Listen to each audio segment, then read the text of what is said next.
wonderful speech made by Rishi. Next up, our second speaker. 1 minute for validation. Oh, my bad. I'll give 1 minute for evaluation.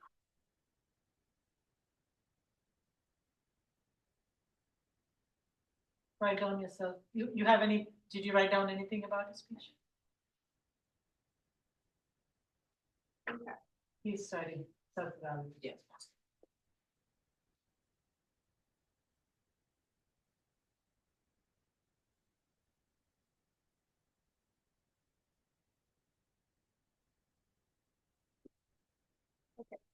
Now it's time to move on to our second speech, which is made by a guest speaker, Shreyas, who's a distinguished youth leader.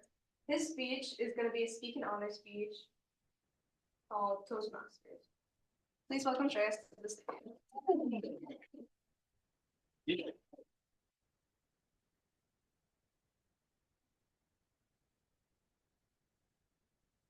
I lied.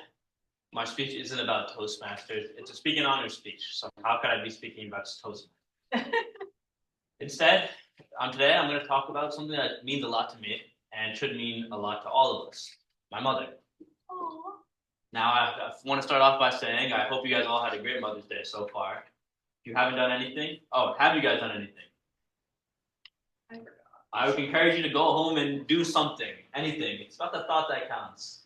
I didn't have a car for 18 years of my life and never stopped me. So you guys can get something done. But in all honesty, my mom is the hardest working person I know. She somehow manages to run a family, manage her own personal business, all while working a full-time job. And I don't know how she does it. And many of you wouldn't know this, but actually, without Coach Priya here, I wouldn't be able to stand up here and speak to you. Now, there's the obvious fact that she created DSI and that allows me to talk to you.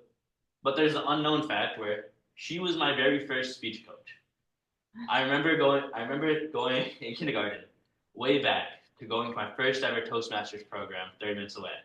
I would hop in the car, glued to her phone in the car seat, and we'd go to the Toastmasters, and I would sit there, again, glued to her phone playing mobile games while people around me went up and speaking.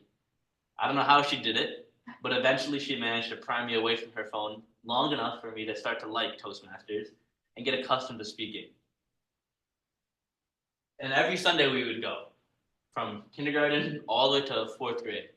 But it only took until 1st grade, when she was actually my speech coach, and she was my mentor, and she was able to turn a loud, chubby, and nervous kid from being very stage shy and a very bad public speaker to a little better.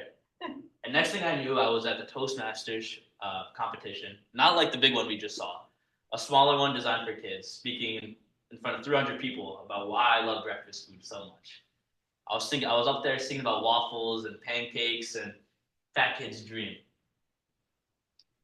And as grateful as I am for my mom taking me to these Toastmasters programs as a kid, and as much as I'm thankful that I had those experiences, I'm actually always more grateful for the memories that came afterwards.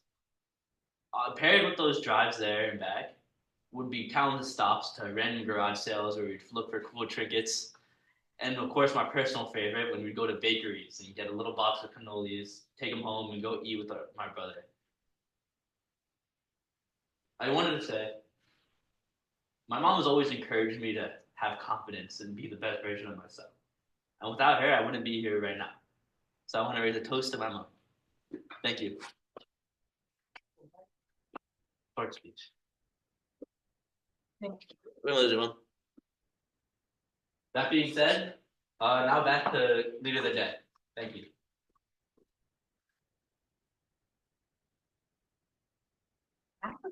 Right? Oh gosh. Now to give a minute for the evaluator. Yeah, give me a minute to wipe my tears too. Thank you.